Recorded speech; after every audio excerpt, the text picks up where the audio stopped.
É com grata satisfação que estamos de retorno à casa que tão bem nos acolhe, porquanto sabemos desse caráter fraterno absorvido pelo apóstolo da gentilidade, da gentileza, que é o emérito Bezerra de Menezes.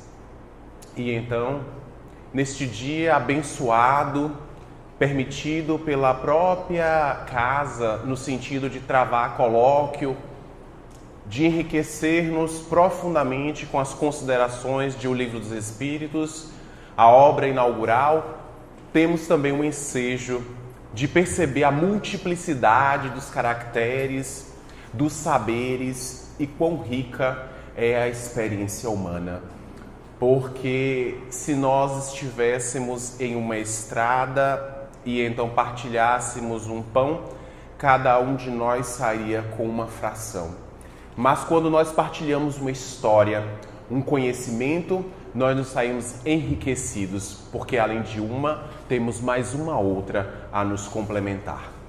E então, em nome do Cristo, a quem exulto, rogo que clarifique as nossas consciências e que seu amor seja abundante em nossos corações, hoje e sempre.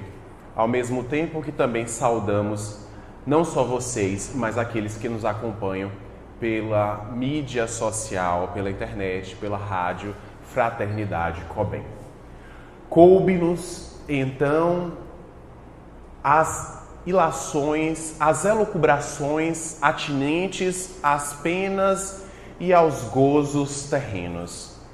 E a fim de tornar didática a nossa prédica, utilizar-nos-emos de algumas perguntas-chave que nos servirão então de base para o entendimento desta proposta, que em verdade muito se assemelha a uma doutrina filosófica, nascida em 320 aproximadamente antes de Cristo, coincidindo com o próprio nascimento do seu fundador. Fazemos referência ao estoicismo, essa doutrina que, tendo na figura emérita de Zenão de Cício, que era um povoado da ilha de Chipre, fez-nos entender a importância que devemos ter no sentido de absolvermos a virtude como ideal de construção do homem e da mulher venturosos. Tudo isso porque, segundo o filósofo, a virtude está em conformidade com o espírito e este com a natureza durante toda a sua vida. O estoicismo, porque nascendo nas suas prédicas, nas suas palavras diante dos pórticos, portanto, tendo essa derivação da palavra grega estoar, pórtico, o estoicismo é, portanto, esta vinculação de natureza humana que nos faz compreender que há sim uma possibilidade de alcançarmos a felicidade, a aventura. E que para isso é necessário que nos deslindemos, que nos desvinculemos de determinadas causas ou matrizes do sofrimento. Algo que também fora absorvida pelo seu discípulo direto, que também recebera influência de Cloantro de Assos. E então, essa emérita figura, que também o fora Crisipo de Solis, dirá à posteridade que, para que então possamos nos adequar a essa proposta estoica lançada por Zenão, devemos então nos libertar das paixões que por vezes nos jugulam. Paixão que também deriva do grego pathos, segundo Crisipo, seria então essa medida quando nós nos voltamos ao impulso. Então a paixão, segundo ele, seria esse impulso seguido de algo mais. Flávio, no início, fez referência aos apetites gastronômicos, a essa necessidade corpórea do alimento físico. Então, dentro de uma compreensão estoica, o homem, para que possa libertar-se dessa paixão da glutoneria, acercada dessa gastronomia, é aquele que se alimenta de maneira comedida.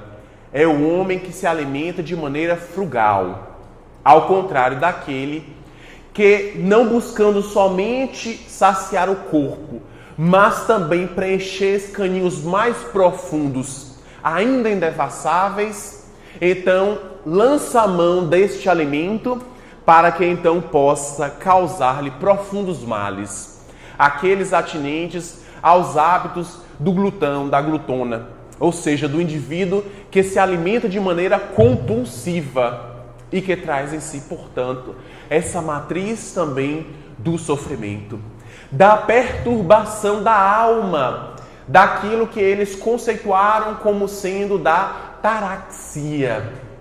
O grande propósito, portanto, segundo os estoicos, para a criatura seria então nos desvencilharmos deste sofrimento, que é graça diante das ocorrências mais cotidianas, demonstrando que, portanto, há um descompasso de nós para com a divindade, de nós para conosco mesmo, fruto, portanto, de nossa incúria e de nossa imprevidência. Razão pela qual o ínclito codificador Allan Kardec, na consigna 920, indaga as entidades angélicas: pode o homem gozar de completa felicidade sobre a terra? E então os espíritos benfeitores dirão: não, pois a vida lhe é dada como prova ou expiação.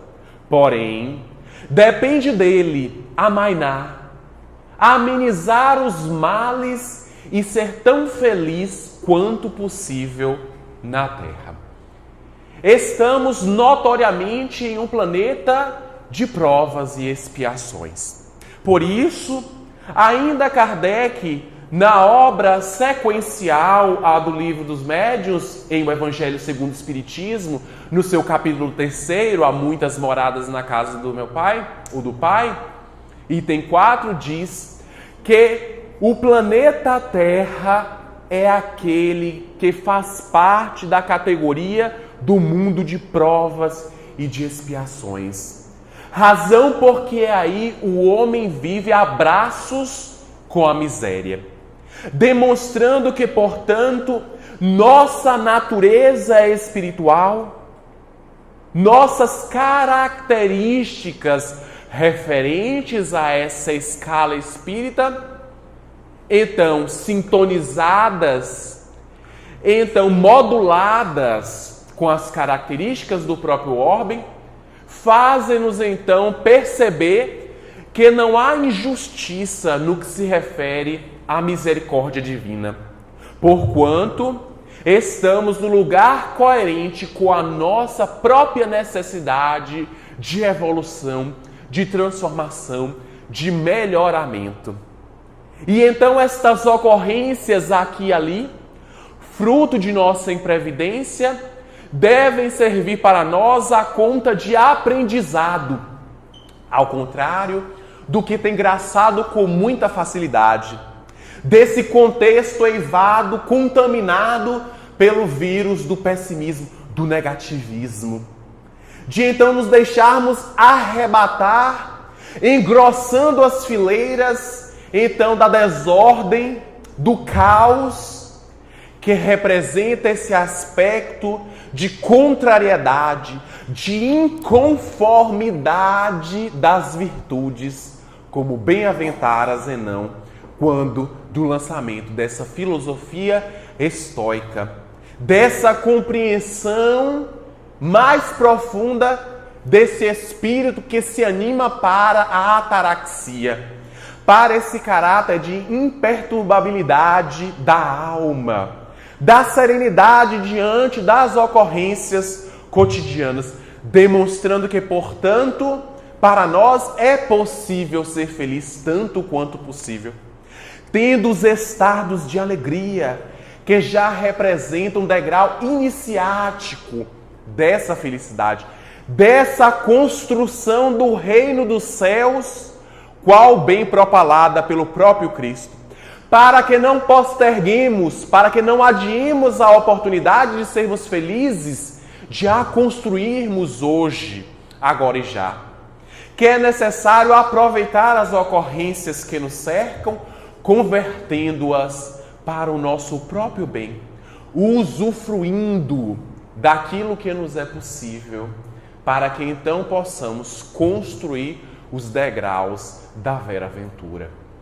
Portanto, esta compreensão estoica fora importante e a matriz dos conhecimentos também compartilhados por tantas personalidades importantes na história. Quando analisamos os escritos de Epicteto, quando então fazemos a compreensão dos escritos de Crisipo e mais tarde daquilo que nós poderíamos devassar a partir desta filosofia dita pessimista por Arthur Schopenhauer, na primeira metade do século XIX, podemos então ter essa compreensão dessa necessidade humana e sobremaneira espiritual de alcançarmos então esta vinculação feliz conosco e, portanto, com a divindade. Porque os estudiosos da filosofia costumam aventar que fora Schopenhauer um filósofo pessimista. Todavia, ele houvera se debruçado sobre o estoicismo, estabelecendo uma ponte entre os seus conhecimentos e a dita ética estoica, aquela calcada, cimentada, alicerçada na razão, único mecanismo capaz de fazer com que a criatura possa então se libertar desse jugo sofrível, calamitoso, periclitante. Para Schopenhauer, é necessário que a criatura então possa buscar o contentamento através do entendimento do binômio querer-ter. Porque em verdade nós queremos algo e isso faz parte, por vezes, de um conteúdo dos desejos, dessas paixões mais primitivas. E então o contentamento estaria neste equilíbrio, nesta equação, na pretensão daquilo que se tem com aquilo que efetivamente o indivíduo já logra, já possui. Daquilo que ele utiliza para então crescer. Ou seja, esse contentamento não seria alimentado por essa sede infrene, algo que a própria economia, através do paradoxo da escassez, já nos esclarece, já clarifica o nosso entendimento, porquanto nos diz que as necessidades humanas são inúmeras, porém, os recursos à disposição para saciar estas necessidades são limitados. E aí está um paradoxo, e aí está uma matriz sofrível, e aí está esse grande descompasso que já mencionamos. Essa vinculação tão materialista que, fazendo parte do nosso contexto, faz com que o indivíduo busque sempre o repasto, não se preenchendo, não se planificando. E então estabelecemos mecanismos exteriores para então preencher o grande vazio de nossas próprias almas. Desejamos adquirir bens, mas eles não nos são suficientes. É necessário também ter a posse desse capital dito pela gestão de pessoas inicialmente como sendo intangível e que hoje é um desdobramento mais profundo desse quociente de inteligência que somos todos nós, as pessoas, os indivíduos. Então, aos materialistas contemporâneos é necessário também adquirir, vincular-se às pessoas, estabelecer mecanismos de submissão, de dominação, capazes de estatuir, então, que haja indivíduos superiores para que então possa observar e se satisfazer com aqueles que são inferiores, aqueles que são dominados. E daí a nossa própria incompreensão com relação à perda dos entes queridos. Algo que está demarcado na consigna 936. Quando então indaga como as dores inconsoláveis dos sobreviventes se refletem naqueles espíritos que a causam. E então os benfeitores espirituais dirão que o espírito é sensível à lembrança, à saudade dos seus afetos mais caros sobre a terra. Contudo, a dor incansável, extenuante, que beira o ensandecimento, a loucura, a revolta, faz parte e demonstra-lhes que há na criatura que assim procede uma falta de fé e de confiança na misericórdia divina que a todos assiste.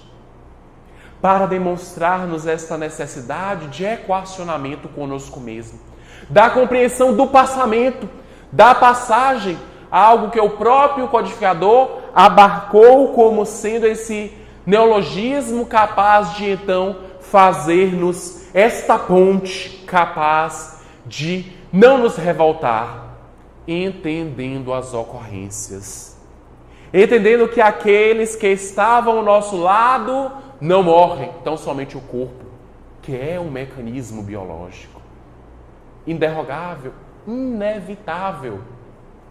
Segundo o próprio Leandro Carnal, o emérito historiador e filósofo, temer a morte é uma perplexidade, porquanto o sol nasce e se põe todos os dias, assim como os mecanismos de nascimento e de morte.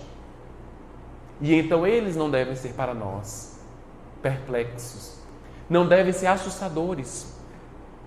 Por isso, o benfeitor Manuel Filomeno de Miranda, na obra Nas Fronteiras da Loucura, ditada a Divaldo Pereira Franco, recebendo as instruções do irmão Genésio Duarte, irá compreender a necessidade de um fenômeno para ele novo, que se chama a remorte. É necessário para alguns remorrer.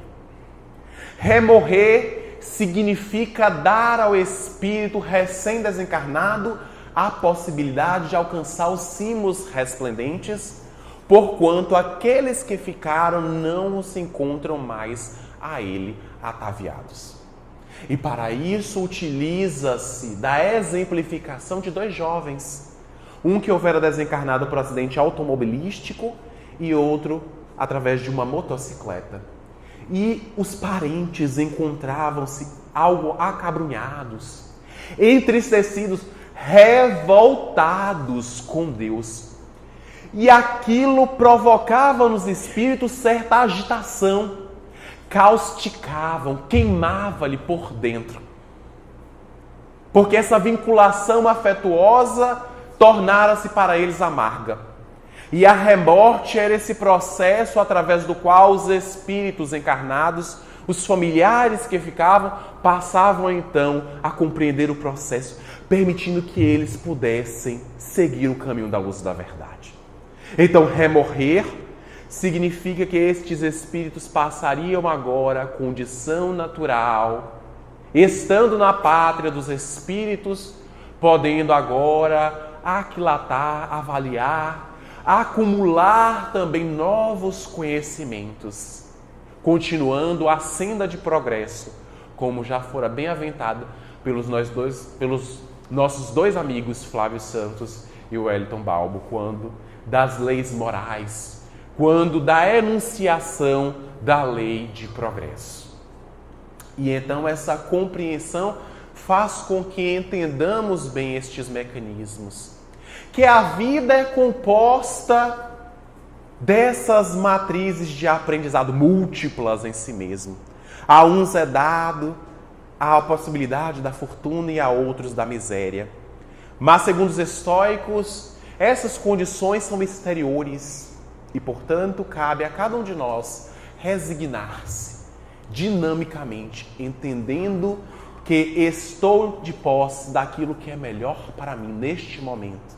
E então possa eu crescer, evoluir, evolver a grande epopeia que se encontra neste autoencontro, nessa possibilidade de devassarmos as nossas fronteiras íntimas. E então a veneranda Joana de Ângeles, no livro O Homem Integral, que é um dos componentes da série psicológica, também psicografado por Divaldo Franco, asseverará que o grande desafio contemporâneo para o homem é seu autodescobrimento.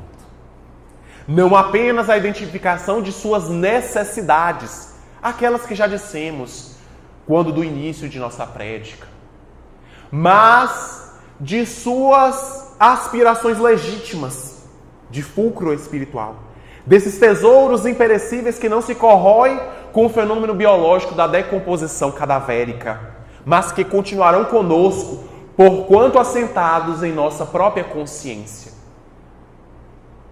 Dessas reações diante de ocorrências do cotidiano e de nossa realidade emocional, desse conteúdo tão importante que nos interconecta, que nos vincula através das afinidades. E por vezes somos feridos intimamente, somos assodados, somos solapados pela ingratidão, pela decepção daqueles que nos eram próximos. Por isso, então indaga Kardec na questão 937. Para o homem de coração, as decepções oriundas da ingratidão e da fragilidade dos laços de família não são uma fonte de amarguras? E então os alcandorados espíritos o dizem: sim. Porém, deveis lastimar aqueles que são ingratos e infiéis. São eles mais infelizes do que vós. Porque a gratidão é essa matriz que se assemelha a uma virtude moral. E, portanto, adotar a postura ingrata diante da vida é, ao mesmo tempo, não reconhecendo no Deus o Pai, dele se afastando, promover também o estacionamento, algo extremamente danoso para todos nós. Porque cabe a cada um a tarefa insubstituível do seu próprio melhoramento. Alguns acreditam que a vida se constitua de um karma, que é necessário penalizar-se diante da incompreensão do marido ou da revolta da esposa, que é necessário sofrer as injunções de um filho rebelde. Contudo, o grande propósito de todos nós está circunscrito em nós mesmos, melhorarmos-nos. E é claro, esse processo de autoconhecimento, de auto-melhoramento, de auto-iluminação, por consequência, permitirá que a mesma luz que ora nos clarifica, também esbaterá, enfraquecerá a sombra da ignorância, que é o verdadeiro mal da contemporaneidade. Não tivemos tempo para travarmos um colóquio, uma conversa, mas o Wellington Balbo já lançou ali as pedras iniciais para que agora possamos construir uma escada de ascensão rumo a esta compreensão, portanto, em torno da gratidão, em torno desse mecanismo que nos aproxima da divindade, que somos todos nós. Porque se temos Deus como Pai e misericórdia, e se dele somos filhos, somos deuses também. Mas a divindade em nós é medida de responsabilidade, de cautela, de prudência. de equilíbrio nas relações, nas uniões. E então, se tirarmos o D e o S, teremos o eu. Eu sou Deus. E então devemos aquilatar, avaliar esta grande possibilidade que está disposta em nossas mãos, para que o fruto amargo das relações não possa nos contaminar intimamente. Porque estamos diante de um grande mar de intempéries, de dificuldades inúmeras, difíceis mesmo de contabilizar. Contudo, não percamos de vista o exemplo do próprio Cristo, o grande nauta, que diante daquela possibilidade de atravessar uma distância, singrando as águas, percebera, quando desperto, que os discípulos encontravam-se completamente perturbados, temendo a força da natureza, a ocorrência da morte iminente. E então, lançando-se aqueles homens através de um verbo enérgico, porque eles eram homens de pouca fé, não obstante o fato de estarem com ele durante grande parte do tempo, de serem seus discípulos, faz-nos compreender que possamos também passar pelo mar da vida, que podemos passar pelo mar da vida perturbado, sem nos deixarmos perturbar. Trazendo esse princípio estoico para a nossa própria vida, para o nosso próprio contexto. E então estas uniões antipáticas, algo à revelia de nossa própria vontade, são passageiras. Representam, portanto, esse aspecto divergente no que se refere à essência da aparência. Porque os espíritos, como já dissemos, vinculam-se, são induzidos a se estreitar através do mecanismo da afinidade, das vinculações, da sintonia. E então há indivíduos que experimentam o sentimento do amor, do carinho, mas não são correspondidos. Quanto a isso, os benfeitores do alto dizem que isto faz parte justamente da incompreensão do que se refere ao aspecto do sentimento mais sublime, que é o amor. Esse estágio evolutivo avançado, como bem propalara a veneranda Joana de Ângeles em outra obra, Convites da Vida. Porque, em verdade, o sentimento do amor é de matriz espiritual. Portanto, só pode ser compreendido e vivenciado pelo espírito e não pelo corpo. E quando buscamos o ideal do belo, do estético, que é muito nobre, que faz parte inclusive do contexto artístico-cultural, em verdade o fazemos não para nos edificarmos, mas para então possamos nós nos utilizarmos destes indivíduos como troféus, para que possamos então dar vazão às nossas paixões mais amesquinhantes. E por isso somos pigmeus morais. Porque ainda não conseguimos nos aproximar desse ideal de amor, nos apaixonando de maneira ardente e desarrazoada, desequilibrada, trocando de relações, sem contudo achar a causa de nossos sofrimentos. Porque ainda não percebemos que a interseção matemática, que o fator comum entre todas essas relações é uma só. É um só. Nós mesmos. E então, se em todos estes relacionamentos experimentamos a desventura, a infelicidade, nós temos uma componente preponderante nesse cometimento. Porque cabe a cada um ser feliz. E o outro pode nos auxiliar, complementar as nossas próprias vidas. pode nos, em verdade, fazer com que reencontremos um ideal adormecido dentro de nós mesmos.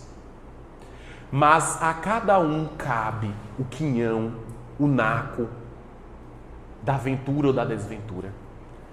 Todos os dias dispomos de inúmeras oportunidades. Trazemos bem próximos de nós um surrão, uma bolsa. Somos a maneira metafórica dita pelo Cristo, parabólica, semeadores. Todos os dias somos chamados a semear. E que estamos nós semeando para as nossas próprias vidas? As sementes da concórdia, do equilíbrio, da paz, do respeito? Ou as sementes da discórdia, da maledicência, da ingratidão, da incompreensão concernente a Deus, aos outros e a nós mesmos? Essa comparação feita por Flávio, sob a ótica de uma trilogia. E numa linguagem matemática, podemos dizer também ao cubo. Amar a Deus sobre todas as coisas, ao próximo como a si mesmo.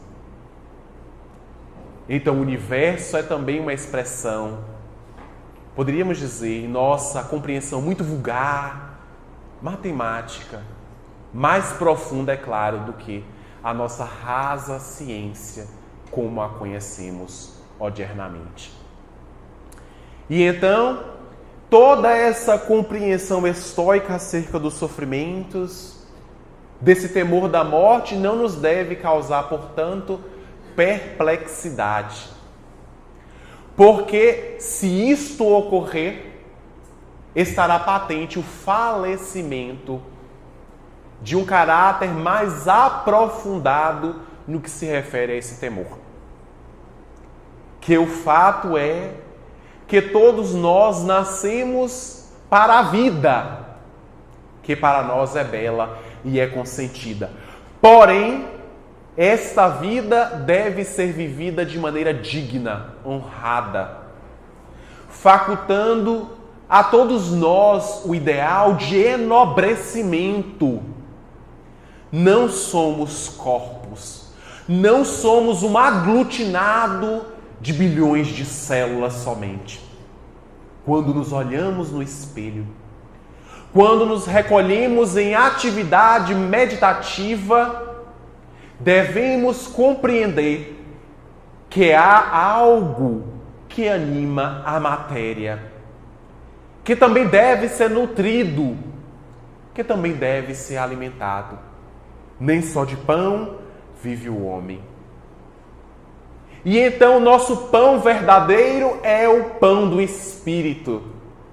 Numa ocorrência como hoje, estamos partilhando um pão que nos acompanhará para todo sempre, permitindo que ao atravessarmos os umbrais da vida desta vez, não possamos mais nos resvalar na postura infantil, adotando a ignorância, porque já conhecemos a verdade.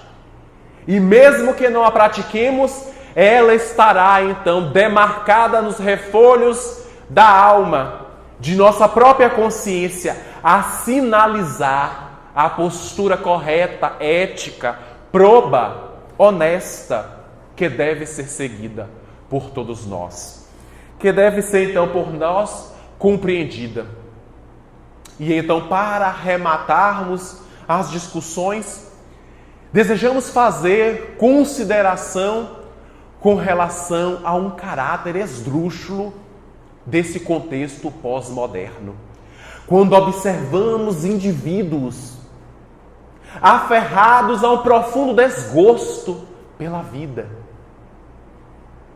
há um apetite insano em torno do suicídio, que tem sido, inclusive, incorporado nas películas, nos filmes, nas séries, nas animações infantis, pasmem vocês, demonstrando, portanto, a patente falência do materialismo na execução e no equacionamento dos grandes enigmas humanos.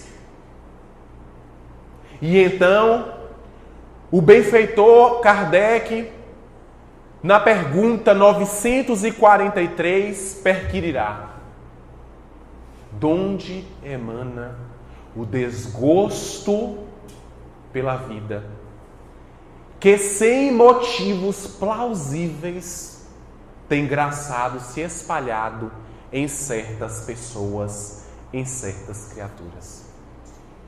E então seres tutelares responderão de maneira veemente: efeito da ociosidade, da falta de fé e da saciedade. Da ociosidade porque cultivamos um estado de inércia, de preguiça. Desse ócio que não é criativo, como bem dissera Domênico de Masi, porque não nos engrandece. Ao invés disso, entorpece a nossa compreensão.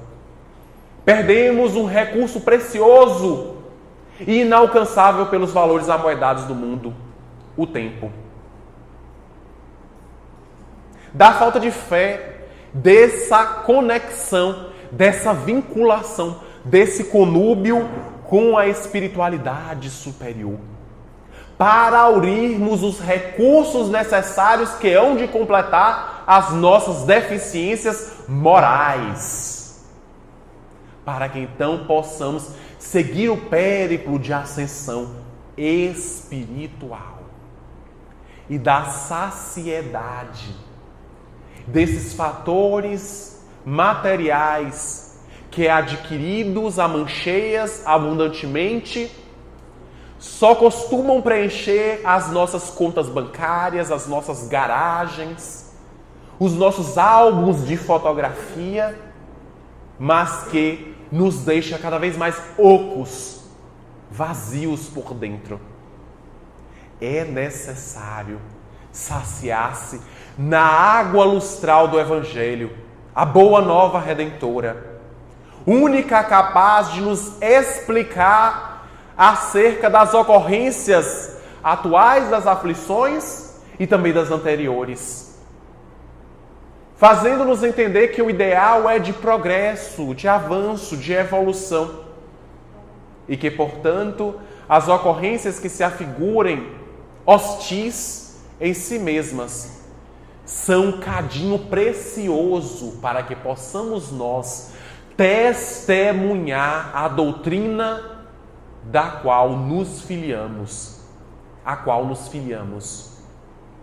E então esse é o nosso chamamento, para que as penas e os gozos terrenos simbolizem, portanto, essa matriz de ponderação, de exemplificação, de impulso em torno dos valores espirituais imperecíveis em si mesmo e que comporão o ideal mais nobre que todos nós fatalmente um dia alcançaremos.